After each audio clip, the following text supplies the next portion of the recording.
Get my 6. What's up, everybody? Yeah, while you're getting my 6, watch out for any Rougarous that may or may not be back there, along with, I mean, a Rougarou could be a him, her, it, or they. It's not always potentially Bigfoot, Sasquatch, or ghosts, or spirits, or any of that jazz. We're at a slightly different location today, and that's because earlier today, while I was out here this afternoon reading Jane Eyre by Charlotte Bronte, a very boring book that I would not read. I would not continue reading if I were not a writer. It's one of the things about being a writer. If you want to be good at it, you got to read a lot. You got to write a lot. A lot of times you got to read. I love most of the classics, but there are some written, like from Charlotte and her sister Emily, who wrote Wuthering Heights. Boy, that was about the most difficult book to get through. You've got to continue reading them anyway, because it's like it's like research. You're trying to figure out what has made this book lasting, what makes it so great. Thus far, I can't answer that question. But anyway, the point is, while I was out here reading it, we had something going on back here in the background, and so I've cut the distance between myself and where that was in half. Today's video, first of all, I want to give a shout out to our friend Gloria in Louisiana for sending this nice shirt. And no, we didn't reopen any P.O. boxes. Don't ask where you can. And we're grateful for all that stuff we got. It's just we were turning into hoarders, so we had to close it down. This is a different situation, but Gloria sent me this really nice shirt. Isn't that nice? The Rougarou, Louisiana. Atchafalaya Basin Boogeyman. The Atchafalaya Basin Boogeyman. The Rougarou, which is pretty much like a shapeshifter. They feed off of humans, kind of like Wendigos too. Very similar in folklore, but it's Louisiana folklore. They actually are said to have come to the U.S. from France, these Rougarou creatures. There's a story of a Rougarou in Bigfoot Sasquatch Files, Volume 13, I think it is. But today's video is going to be dedicated to Candy Musgrove by way of her husband, William. William let us know in the comment section that his wife, Candy, struggles with Parkinson's disease. And she's at home pretty much all the time. And she is entertained by these videos from this channel. And so I wasn't going to make another one today. I rarely do that. I actually have taken a few days off from making videos, and I wasn't planning on reading any stories until September 30, when we start with the introduction to October Nights Part 2, because the first story in that book, for those of you who have bought it, actually takes place on September 30. So I was going to take the next few days up, rest the old voice up, because I'm going to be doing something every day. Some of these stories are going to take an hour to read because they're long. But I saw that, and I thought, if Candy gets a kick out of these videos and she can battle Parkinson's, I can go out here and make another video and give her a shout out, which her husband said would be very meaningful to her. So Candy, keep up the good fight. God be with you, and carry on. So now I've got a favor to ask. Now that we've said hi to Gloria, hi to Candy, and I've kind of bashed the novel Jane Eyre by Charlotte Bronte. Not bashing it. It's not, by far, it's not that. It's just boring. I mean, it's just, for me, it's just boring. But it's well written. Maybe that's why it's great. So anyway, FYI, Bigfoot Sasquatch Files Volume 14 is actually this close to coming out. Volume 13 was released way back in February. It's been 7 months since there's been a volume of that released. And I'm going to read to you a story that came to us last night, early hours of this morning. And I'm going to ask you, please, if there's a place where you may have had a close encounter of the Bigfoot Sasquatch kind that you feel me and my family, or my family and I, as I should say, may actually visit at some point, please tell me these stories in advance. So, I took a few days off, and my family and I went camping.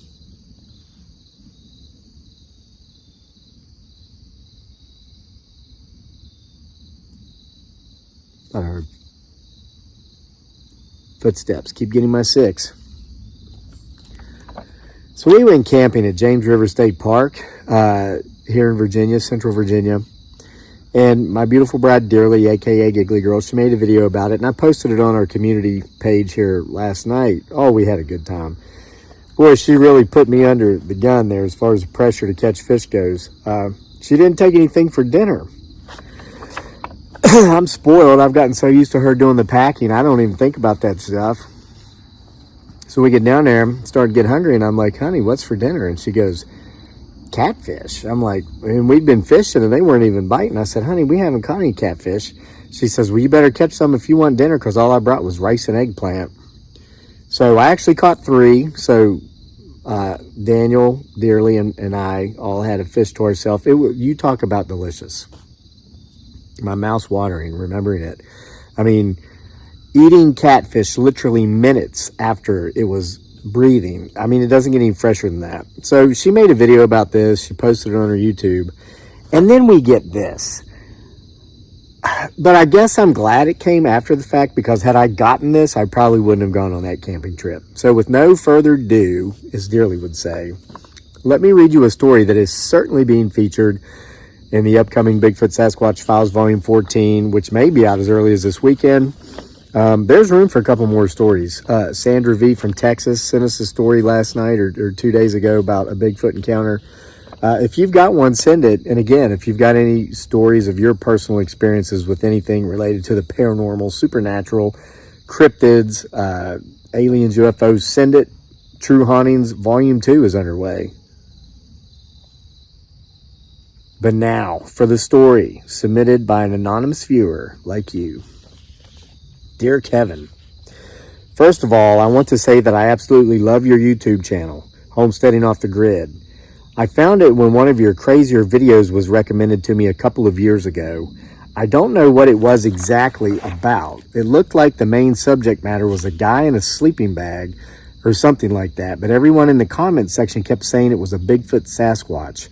I thought that was odd because it didn't resemble a Bigfoot Sasquatch in any way, at least to me, so I watched a few more videos, and once I realized you were in Virginia, like me, I kept watching, and the next thing you know, I was hooked.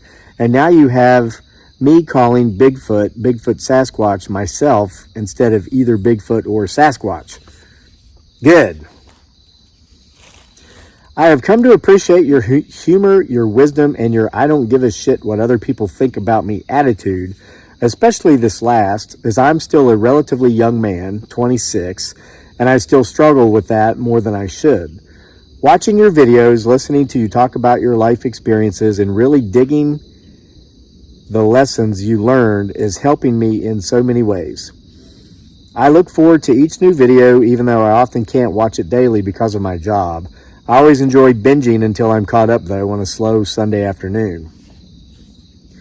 I think what you've started doing recently, allowing viewers like me to submit our own scary stories to you so that you can compile them into collections, is a really neat idea. I have not submitted my story to you.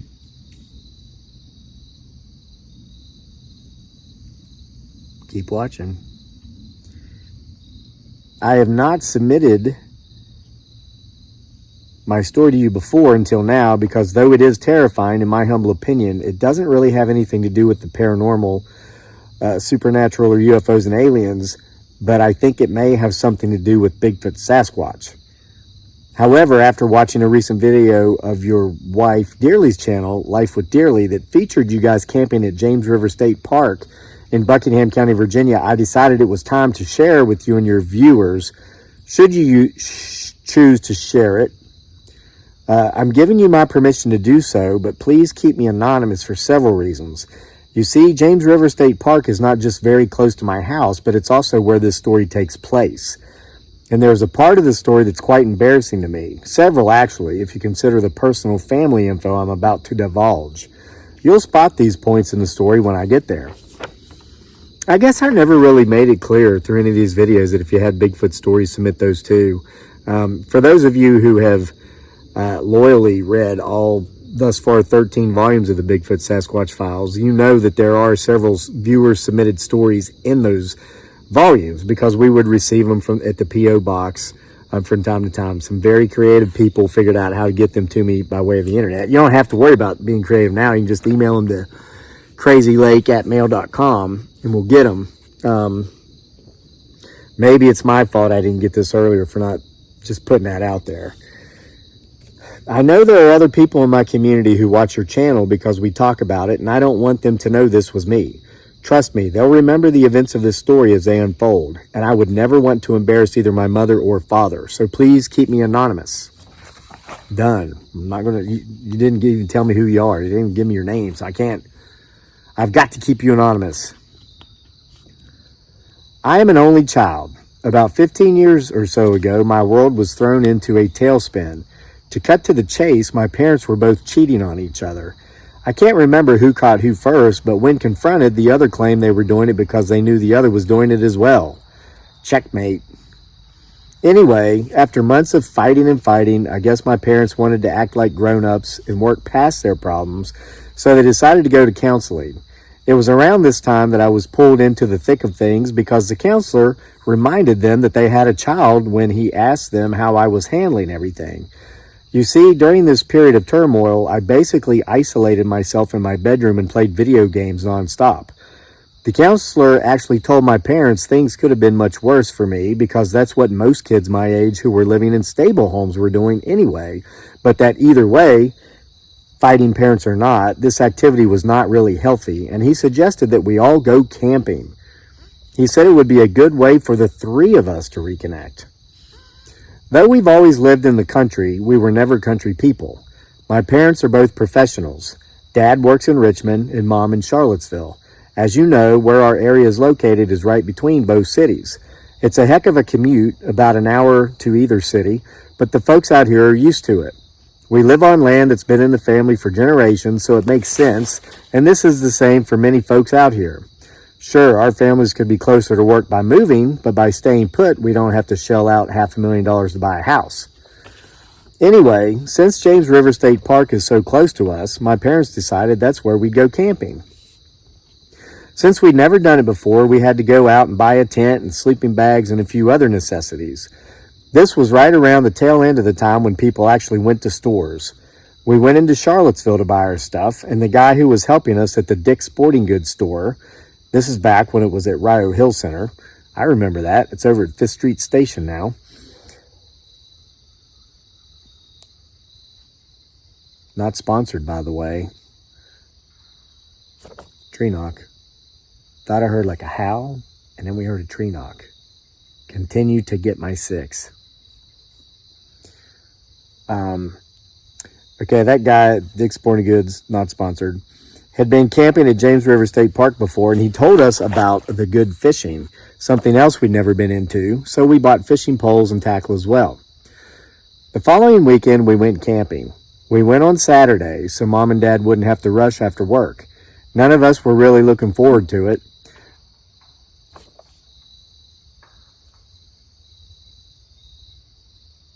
I think they're moving in to listen.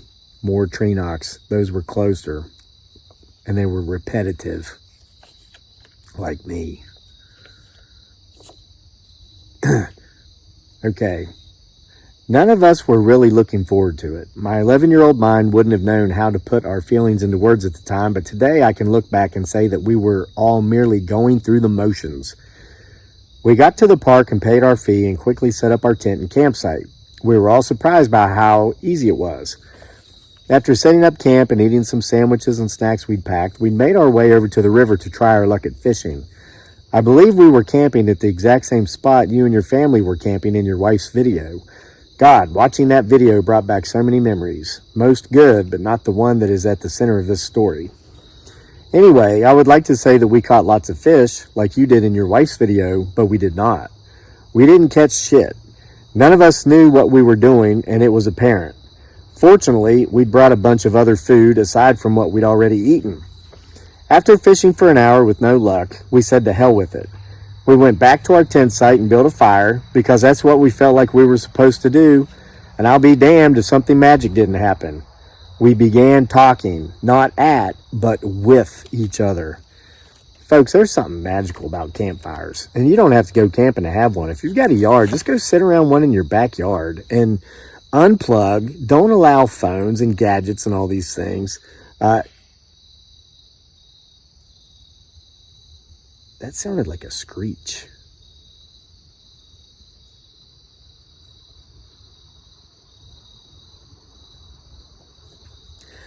Kevin, one of the things that I've come to love about your channel is how you showcase the closeness of your family. I know you don't do this intentionally, but it shows through with each video, even the ones your family aren't in. Just the way you talk about their importance to you. I believe your family has something that families today, at least in America, just don't have anymore. But that evening around that campfire 15 years ago, my family got the first spark of it, and I'm happy to say that that evening was the beginning of our family's healing. My parents would go on to make up with each other. They would remain loyal to each other from that point on, and they would put their foot down with me in regard to spending endless hours alone in my bedroom playing video games. And though we still suck at fishing, we still do it, and though we love sitting around campfires and still do it, we have never gone camping since. I'm about to tell you why. We were all amazed, we found out later when we talked about it, about how quickly you fall to sleep when you're camping. It's like without the distractions of cable television and the internet, when it gets dark and you're outside breathing that outside air, your body just says, okay, time to sleep, and it shuts down. This was the case for us. It was early fall, around the same time you guys went camping in your wife's video, and it got dark around 7:30 p.m., and I know that we were all asleep by 8 p.m.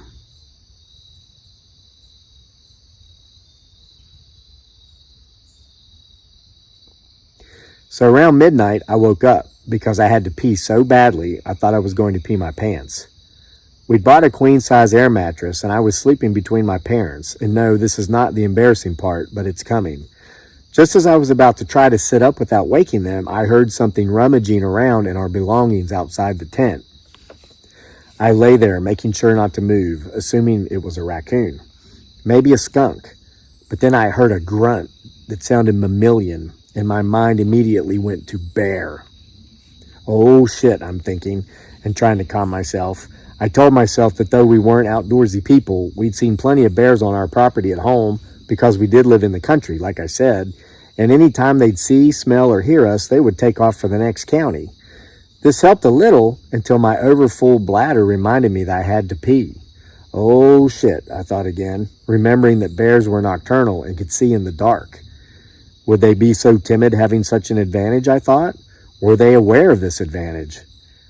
I did not have the luxury of enjoying these thoughts for long, as what happened next to this day is the most terrifying thing I have ever experienced in my life, except for maybe what happened the next day on our way home. I'll let you decide once you've heard both stories.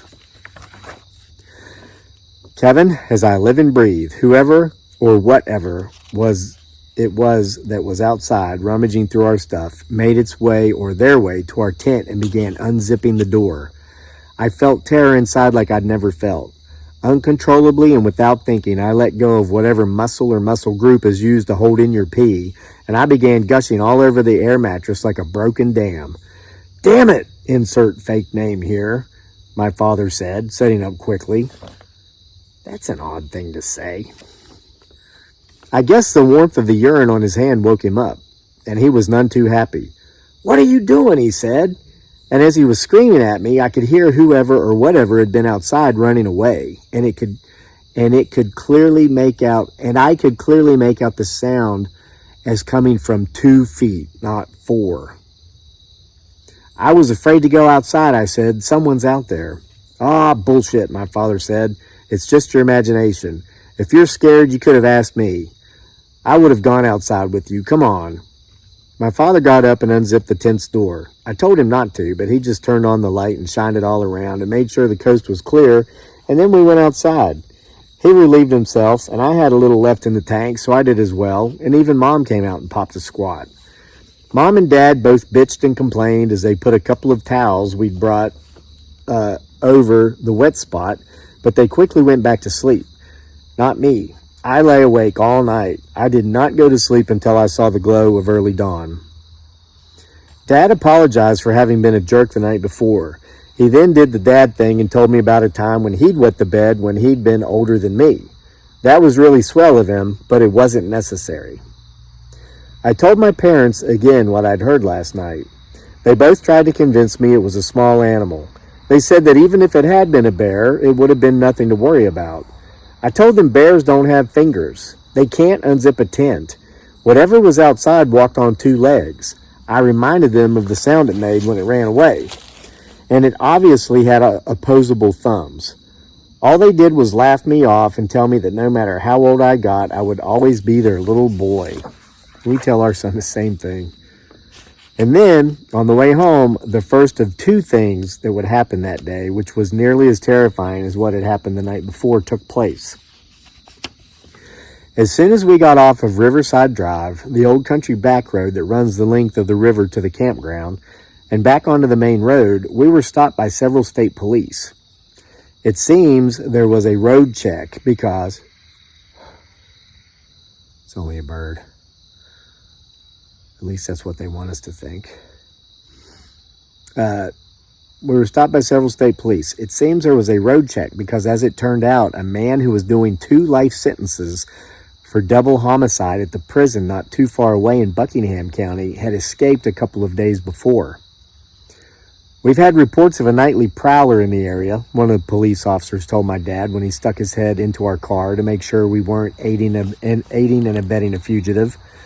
We figured we'd check the area, but so far nothing. You folks have a good day. After we pulled away from the road check, my father rounded the next turn in the highway and then pulled over at an out-of-business gas station. He put the car in park and then turned his head in order to face me in the back seat. "Do you think you might have heard the escaped convict last night?" he said. "Yeah," I said. We all sat in silence for a full minute before my father pulled back out on the highway and continued toward home. No one in the car talked for at least 5 minutes. In my mind, I know I was thinking of all the terrible things that could have happened had I not peed the bed and awakened my father. That tree knock was directly behind me.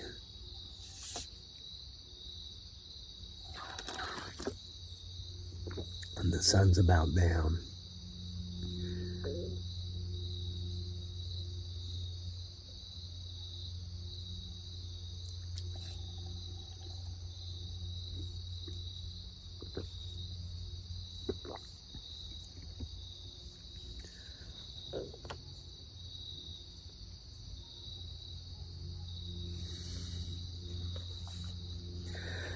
We eventually started talking again, and we agreed before we even reached home that not only had that been the first time we'd gone camping, but it would be the last. My parents both vocalized how pleased they now were with my nighttime waterworks. But then, about an hour after we got home, perhaps the most terrifying event of the trip, now over, took place. My father was watching the local news, and the highlight of the show was the news that local authorities in Richmond had located and rearrested the escaped convict somewhere in the south side of Richmond. And they'd done so that very morning around the same time the police had stopped us on the highway. Now, my first thought was that the convict had stolen a car and driven to Richmond, and as quickly as these thoughts entered my mind, both my mother and father started mouthing them. But then it got more frightening.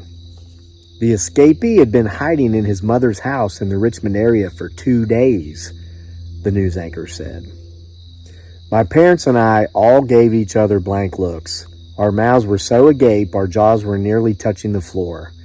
There was no way it could have been the escapee prowling around our tent that night before, as he'd already made his way to Richmond. It could not have been a bear, because bears cannot unzip tents. Kevin, it could have been a number of any other explanations. It could have been a fellow camper up to no good. It could have been a local dirtbag out looking to see what he could steal from haphazard campers. There's something close. I mean, those tree knocks are coming from right back there.